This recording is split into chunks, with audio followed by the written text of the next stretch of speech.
L'Afrique n'est pas maudite. Ce sont de nombreux Africains eux-mêmes qui se maudissent jour après jour parce qu'ils ne respectent pas la femme. Vous voyez cette dame-là, Honorine Porsche. Je sais que vous avez déjà entendu parler d'elle. Oui, elle allait braquer une banque. Braquer, c'est trop dit même si on peut appeler ça braquer. Il paraît que son âme était factice. Oui, elle allait braquer une banque. Honorine n'était pas la seule. Elle était peut-être la chef de gang, il n'y a pas de souci, mais elle n'était pas la seule. Maintenant, la question que je me pose, pourquoi c'est Honorine seulement dont l'intimité a été exhibée? Pourquoi c'est Honorine qui a reçu ce traitement inhumain? Il y a des hommes qui veulent des enfants ici, vous les cachez. Mais une femme va aller essayer de braquer une banque, on doit lui faire subir ce genre de choses-là. Et vous êtes étonné que vous n'évoluez pas. Congo, fâchez-vous, je vais parler.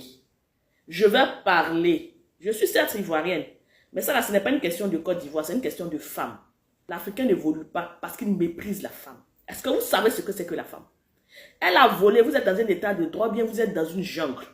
Vous êtes des êtres humains, bien vous êtes des animaux. Elle a voulu vous l'attraper, parce que vous suivez la procédure, on la met en prison. Dans la vie, là, ce que tu fais, il faut assumer tes responsabilités. Elle allait faire ce qu'elle a fait, peu importe la raison, elle va en prison. Maintenant, ce que vous lui avez fait subir, là, la déshabiller, la taper, marcher sur elle, mettre les doigts là où il ne faut pas, la V, parce que c'est un V. Vous voulez évoluer avec ça, Congo? Avec ce que vous faites déjà aux femmes et aux enfants à l'est du pays. On se plaint déjà. Hey! Est-ce que vous savez ce que représente la femme? Tant que vous n'allez pas considérer la femme au rang qui lui est dû et la considérer comme un être humain à part entière, tant que vous allez faire subir ce que vous faites subir aux femmes, vous serez au même niveau et vous n'allez pas évoluer. Et le problème, ce n'est pas l'Afrique, hein, c'est l'Africain.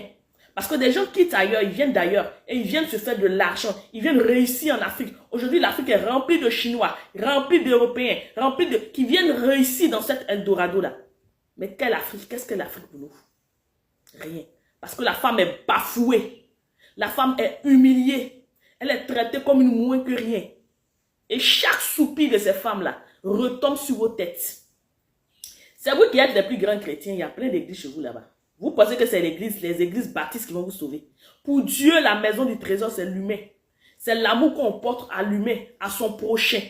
C'est ça pour lui qui est un culte qu'on lui voue. C'est pas le fait d'aller s'asseoir à l'église chaque dimanche pour chanter alors que vos cœurs sont noirs comme du cramoisi. C'est pas ça qui va vous sauver. Sinon, depuis il y a la guerre là-bas, vos églises, vos pasteurs sont là. Ils n'ont pas pu faire quelque chose. Jésus dont vous parlez là, Jésus est Dieu, non? D'après ce que vous dites. Jésus aurait pu descendre du ciel comme un ange. Oh. Jésus est passé par une femme. Il a voulu passer par une femme, par l'intimité, par le vagin d'une femme pour venir sur terre. Pour vous montrer que le vagin de la femme est un portail ouvert entre le monde spirituel et le monde physique. Et chaque fois que vous allez bafouer ce portail-là,